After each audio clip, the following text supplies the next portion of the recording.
નમસ્કાર મિત્રો, ખેડૂતો માટે ખુશ ખબર. નરેન્દ્ર મોદી સરકાર આપી રહી છે ખેડૂતોને 18,000 રૂપિયા. જી હા મિત્રો, સાચું સાંભળ્યું, ખેડૂતોને મળશે 18,000 રૂપિયા. તો કેવા ખેડૂતોને મળશે અને કઈ રીતે મળશે 18,000 રૂપિયા? જો જાણવું હોય તો અમારી ચેનલને સબસ્ક્રાઈબ કરો મિત્રો. આપ સૌ જાણો છો કે PM કિસાન યોજનામાં મોદી સરકાર દરેક વર્ષે ખેડૂતોને 6,000 રૂપિયા આપતી આવી છે. એટલે કે 6,000 રૂપિયા દરેક ખેડૂતોને મળે છે મિત્રો.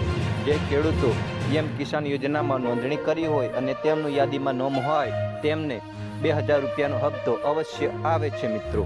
પણ અમુક ખેડૂત એવા હોય છે કે જેમનું યાદીમાં નામ હોય છે, જેમને PM કિસાન યોજનામાં અરજી કરેલી હોય છે, છતાં પણ તેમનો હપ્તો ચાલુ થયેલો હોતો નથી.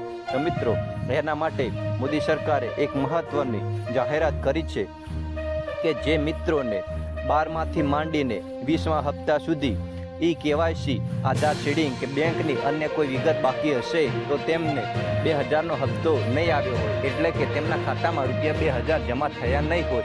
પરંતુ મિત્રો, ખુશીની વાત એ છે કે આવા ખેડૂતો માટે મોદી સરકારે એક મહત્વની જાહેરાત કરી છે કે જે મિત્રોને 2,000નો હપ્તો 12મા હપ્તાથી માંડીને 20મા હપ્તા સુધી, એટલે કે સળંગ 8 હપ્તા નહીં આવ્યા હોય, તેમને 16,000 રૂપિયા એકે સાથે મળી જશે. એટલે કે 8 હપ્તાના 2,000 રૂપિયા લેખે 16,000 રૂપિયા તેમને ટૂંક જ સમયમાં મળી જશે. તો શું છે પ્રોસેસ, જાણો આ વિડીયોમાં.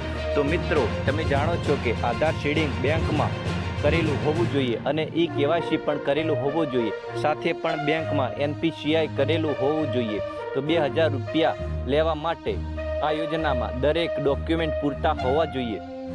તો મિત્રો, 12મા હપ્તાથી જેને પણ પૈસા બંધ થઈ ગયા હોય તેમને બેંકમાં જઈને ફટાફટ પોતાનું આધાર સીડિંગ કરાવી લેવું, એટલે કે આધાર કાર્ડ બેંક સાથે લિંક કરાવી દેવું અને PM કિસાન યોજનામાં KYC પણ કરાવી દેવું. KYC કરવા માટેની પ્રોસેસ તમે જાણો છો મિત્રો, જે આપણે આગળના વિડીયોમાં કહી હતી. તો KYC, આધાર સીડિંગ અને બેંકમાં NPCI કમ્પ્લીટ હશે અને ડોક્યુમેન્ટ વેરિફિકેશન હશે તો તેમને 12મા હપ્તાથી માંડીને 20મા હપ્તા સુધી, એટલે કે 16,000 રૂપિયા 8 હપ્તાના એક સાથે જમા થઈ જશે. તો આવા ખેડૂતોને 16,000 રૂપિયાનો સીધો લાભ મળશે.